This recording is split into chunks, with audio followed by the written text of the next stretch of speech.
Assalamu alaikum, everyone. We're always so grateful to work directly with also my teacher, our teacher, Dr. Matson.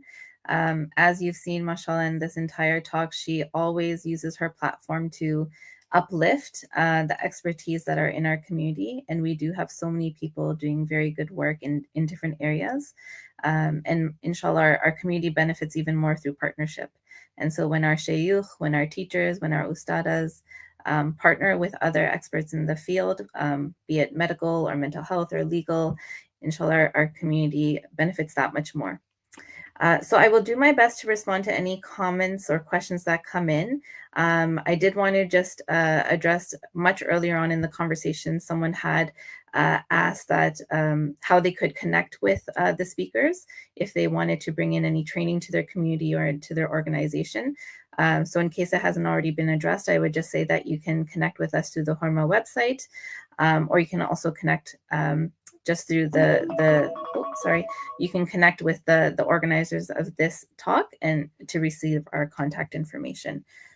Inshallah, let me just turn off this alarm here. So I wanted to take some time today to speak directly about tools that we can use as parents. I myself am a parent as well, with little children. And so it's very relevant to me in my own home. It's also very relevant to the work that I do. I work 6 days a week with survivors of sexual violence and different forms of gender-based violence. And so protection of little ones is very dear to my heart. If there's anything that you walk away from this conversation with, it is to believe your child. And that's whether or not it is your own son and daughter or another child within the community or a child that you teach or a child that's in your Sunday school class or in your masajid. Please believe them. That's the best thing that you can do. In my 15 years of doing this work, the most harm that is done is from disbelief. It takes a lot of bravery for someone to first come forward, whether they're a child or an adolescent or an adult, to first come forward and even disclose in the first place to an adult that they've experienced some sort of harm or abuse. And so if they are disbelieved right at the beginning, if they are ignored or shamed right at the beginning, that changes the entire course of their lives, of their healing journeys. And frankly, it may be the last time they ever talk about it again, because they will then repress or hide or frankly try to forget what they've experienced. So the best thing that you can do, the best thing you can take away in terms of a gem from today's conversation is to believe children, to believe people who have experienced violence. I have quite a few tools here, so Brother Nabila, please stop me if I go over time. I'm quite passionate about this work, so once I get talking, I get talking. But inshallah, I'll try my best to get through all of them. The first one is to think about the conversation about the topic of secrets. So there's a difference between privacy and secrecy. As parents, as people who work with children or take care of children or guardians of children, we want to first do the internal work of challenging what the belief is of privacy in our homes and secrecy in our homes. So privacy can be a healthy thing. It can be a safe thing if it's distinguished within your home with healthy conversation and healthy boundaries. We can talk to our children about things that can be private within our home and that should not always be discussed publicly. However, the danger arises when it comes to secrets. So we want to challenge the belief of secrets in our homes, in our communities. We want to challenge the belief that everything that happens at home must be kept private and that it cannot be talked outside of the home. This is where danger breeds. And frankly, it is the breeding ground for abuse. It leads to vulnerable individuals being taken advantage of, children or otherwise. And frankly, secrets are the tools that equip abusers with success, and secrets also grant access to abusers to a wider audience of victims. And so a very important thing for us to do is to distinguish between privacy and secrecy. And I would argue that secrets are very harmful and dangerous, and we want to move away from any secrets being allowed in our household with our children. The second one is for us as parents or caregivers to first try to understand what is abuse. So recognizing that abuse is about, first and foremost, power and control. It is not about pleasure. It is not about sex. It is not even about one's sexuality. So this does not branch into a topic of sexuality in Islam or gender in Islam. Abuse is solely about power and control. Anyone can be abusive. A man can be abusive, a woman can be abusive, and they can be abusive towards either gender. So speaking specifically towards children, parents must educate themselves on what abuse actually is in order to be able to identify it happening to their child. And they also have to understand what abuse is in order to educate their child on how to protect themselves from abuse. So when we talk about abuse, we want to learn about the entire spectrum of abuse. So it includes spiritual, as we talk about in Horma. It includes sexual abuse, as we're talking about today, but it also includes psychological, emotional, verbal, physical, specifically child abuse or specifically incest within communities. There's also elder abuse. There's also immigration-related abuse, financial abuse, legal abuse. There's many different types of abuse. And so the more that we equip ourselves as parents and caregivers or educators with the knowledge of the spectrum of abuse, the better we'll be equipped to teach our children about how to recognize it and inshallah avoid it. The third tool would be to understand what specifically is the relation between domestic abuse and sexual violence within our own communities. And so we, as Brother Nabil already shared, we must first understand and recognize paramountly that sexual violence and domestic violence is primarily perpetrated by family members, by loved ones, or just by trusted individuals to the victim. It's not commonly committed by strangers. And so what we typically see in the news, in the media, in movies and television shows is the stranger danger effect. But actually, if we look statistically, the majority of violence is perpetrated by family members, loved ones, trusted ones. The fourth tool I would share is understanding that we do have specific stigmas towards gender. So recognizing again that sexual violence impacts both young girls and young boys. It impacts both adult women and adult men. So all individuals can experience abuse and all individuals can also perpetrate abuse. There's different things we can discuss. So for example, some people will promote and believe that they can better safeguard and protect their girls, their daughters, by accessing, for example, female scholarship. So searching for an ustada to teach Quran to your daughter. This can definitely be helpful, and it's something that we can talk about in a separate conversation. But even in those cases, we must also be vigilant and not ignorant to the fact that even women can also perpetrate violence. The next tool I would share is that it's important for us, again, in our deen, we talk about surrounding ourselves with good company. It's important for us to model good behavior as parents or caregivers or educators. So our responses to abuse can be similar to a model that you can Google called the Rahma model. It's a threefold conceptualization. So focusing on what the individual response is, what the communal response is, and what the institutional response is. And the institutional response being more of what Dr. Mattson touched upon. When we model this behavior in our own home, we're at a better place to teach our children how to protect themselves. So for example, if in our own home or in our own family, we have heard of a family friend or a cousin or someone through our mosque who has experienced abuse, we can foster conversations with our children about how we can help that person or how we wish we could have helped that person had we known sooner. Or we may hear about a horrific experience online or in the news, and we can use that to foster a discussion with our children about how we should have better dealt with that as a community, or how we will vow to deal with that better within our own family. Within the psychology model, within gender-based violence circles, there's actually two different types of training for that. It's called bystander training or upstander training. So we can also educate us on how to be better upstanders or bystanders, which essentially means not just standing by and allowing bad things to happen. We can teach our kids how to to better advocate for themselves and how to stand up for their friends or their brothers and their sisters and their peers. But the best way for us to teach them is to model that behavior ourselves. The next thing I would share is to really educate ourselves and also challenge ourselves as parents and educators on what the existence of people pleasing looks like in our family and in our communities. So recognizing our own first people pleasing behaviors. So again, commonly in a lot of communities, I myself am Pakistani, so I speak Urdu.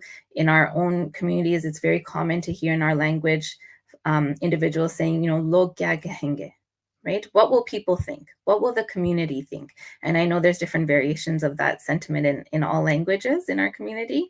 So even taking a moment to think within yourself, yes, that's how we say it in our language. This is very commonly said in our community. And it's often said when we hear about situations of violence or abuse. So really mindfully unlearning for ourselves that the opinion of others, the opinion of the community is not primary. It does not it's not more important than the health and safety of our children, right?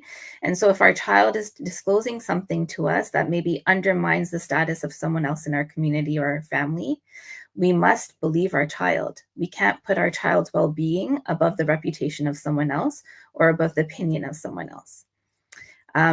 Another thing that we can teach our children on that same topic is really teaching them how to set their own boundaries and teaching them to be able to say no. And again, the best way to teach them how to say no is to model that behavior ourselves, right? In the circles that I work in, you'll often hear the sentiment of my body, my choice. So you can also teach that in your own words. If you're not comfortable with that phrasing, there's other ways that you can say it. And you can also adjust it within your own language, but teaching your child, similar to what Dr. Matson was sharing, that they have a right to their body. Their body is a rahmah, an imana, a blessing from Allah. They are servants of their own body, and as they grow older, they will be in charge of protecting their own bodies as well. And so it's very important for us to teach our children that they have an agency to say no, and they have a right to their bodies. Another parenting approach is to make sure that we are setting up a framework of our home of non-judgmental parenting.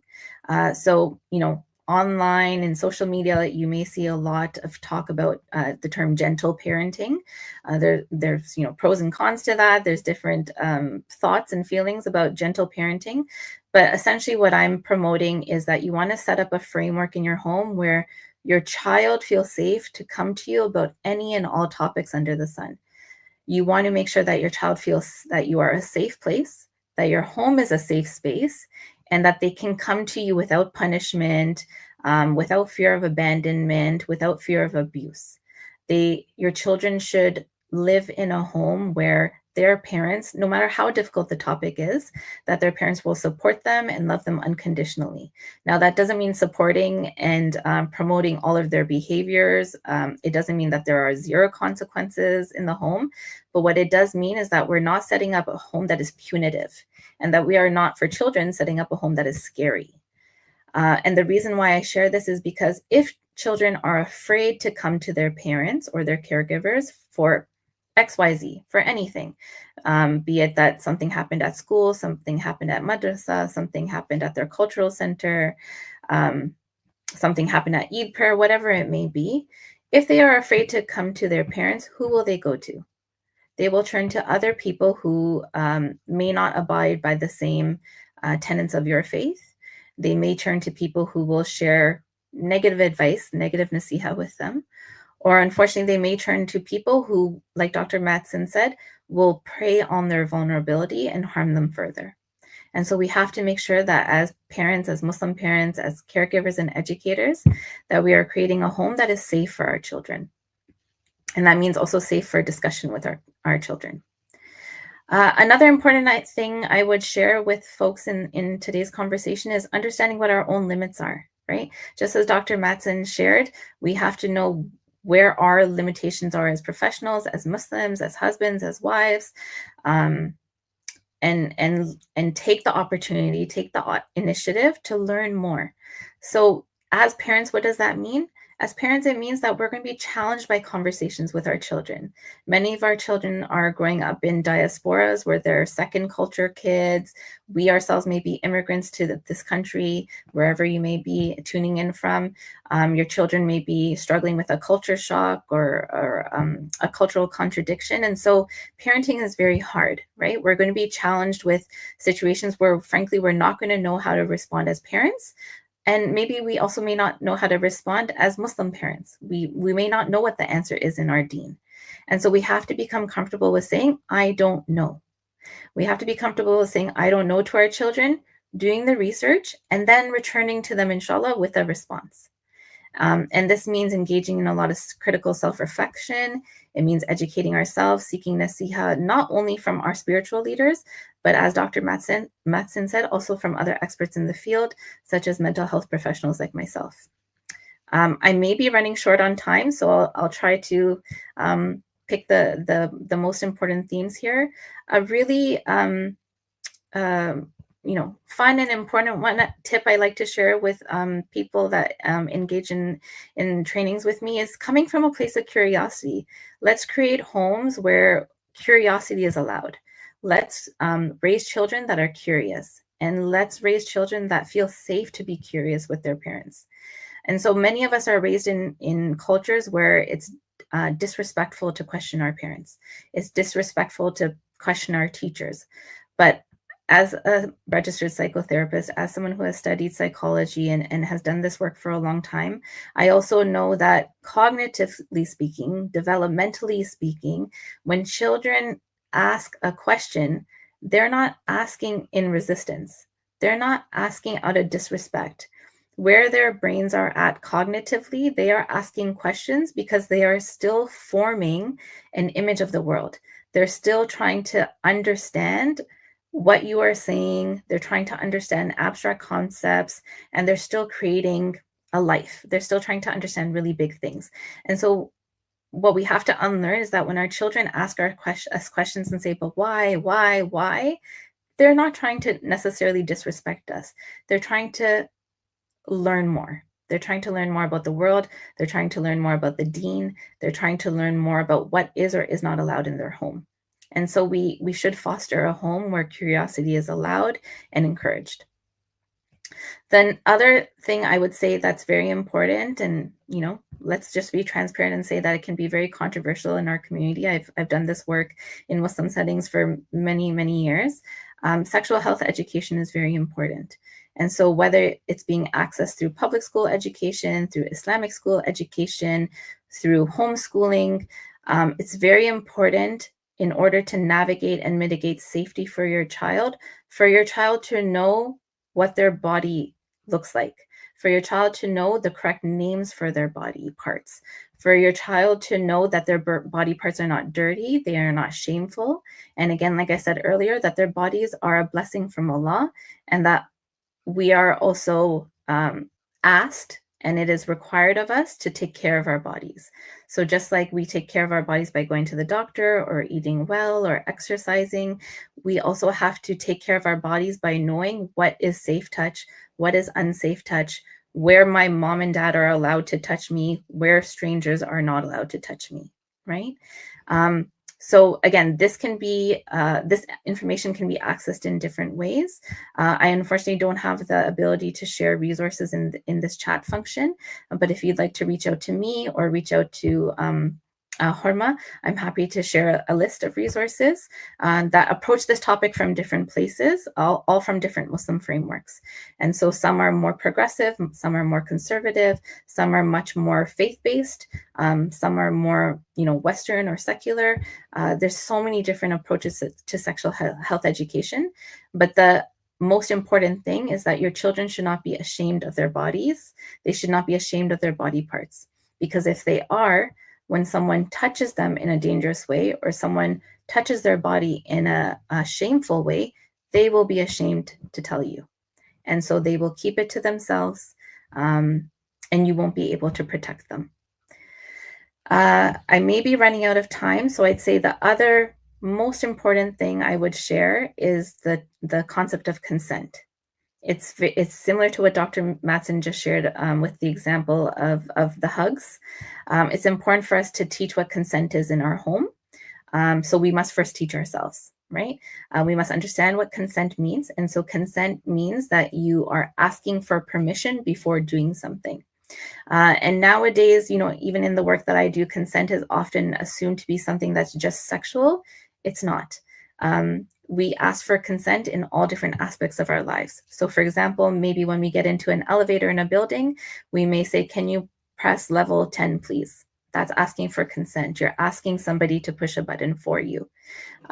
Or if someone, says, "May I open this door for you?" or "May I pull out this chair for you?" Or frankly, in our own homes, we may be teaching our children, "Hey, don't barge into my bedroom. Can you please knock first?" And so when we're knocking on a bedroom door, we're asking for consent to enter the room. And so it's important for us to teach consent in all areas of life, so that it becomes normalized. And so that way, your child is able to say in a dangerous or uncomfortable situation, "No, you didn't ask to do that. You're not allowed to do that. I need to go tell somebody." So a couple of other things that I just wanted to be sure to mention in terms of practicality and practical tips is, we have people tuning in from probably all over the world right now. Mashallah, I'm not really sure myself. I myself am in Toronto, Canada. But I think it's also important for us as parents, educators, caregivers to also educate ourselves on the child protection laws of our area. And so all different provinces, all different states, countries will have different rules and regulations about the age of consent for a child, the age to marry. These are all really important tactile things that we can learn for ourselves as adults, that we can, inshallah, also embark the knowledge onto our children, but also so that we know in the back of our minds when something wrong is happening, right? Allah has instilled this intuition in all of us. And so that intuition does go off when something doesn't, or inshallah, it goes off, and that we listen to it when something isn't right. And so knowing these laws can be helpful in those situations. And then the other important thing, which touches upon what Dr. Matson said earlier in the conversation, is, much of what's been happening now with current young generations, but also just since COVID, is that so much of our learning is happening online. And so unfortunately, many of us are not up to date, are not completely aware of all the different social media platforms, of all the different apps, of all the different, chat platforms. I myself might be aging myself right now.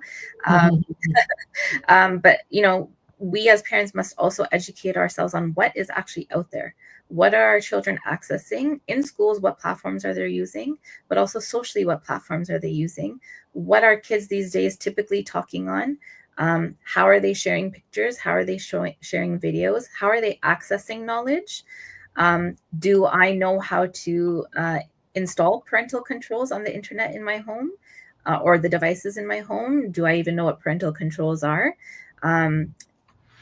A little bit more controversial, but do I know how children these days are accessing pornography? Do I know for myself if my child or my teacher is accessing pornography through the internet or devices at home?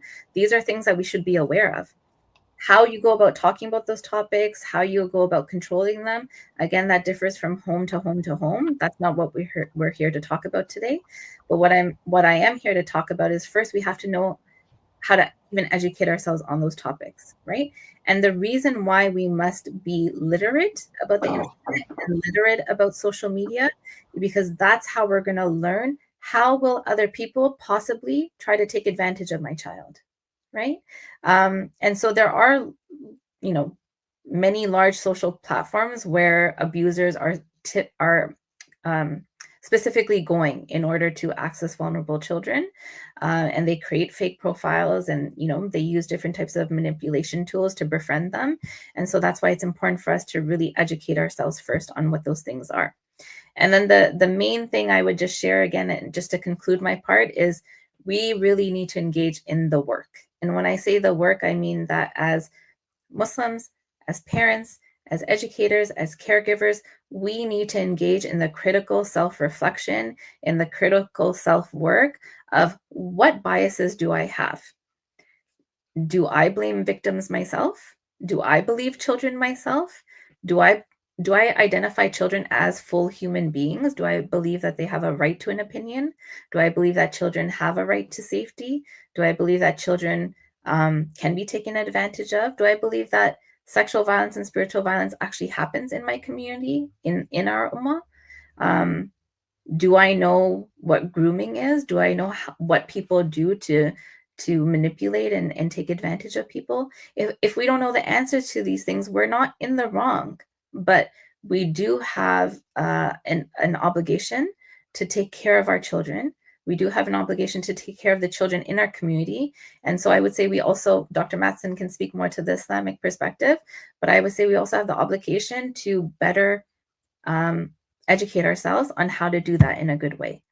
And so those were the main things that I wanted to share. And inshallah, it was helpful to folks. Inshallah, it is beneficial to today's conversation. And I'm always happy to continue the conversation, inshallah. I've been doing the mental health advising for Horma for the past 4 years now, alhamdulillah. So it can be through the Horma project. I've also shared the link through my Psychology Today page. So if you want to just contact me to have a discussion or a consult, I'm happy to do that. And I'm happy to also share more resources, or we can talk about training opportunities in your community, inshallah. Jazakallah khair for your time, and inshallah for your open hearts.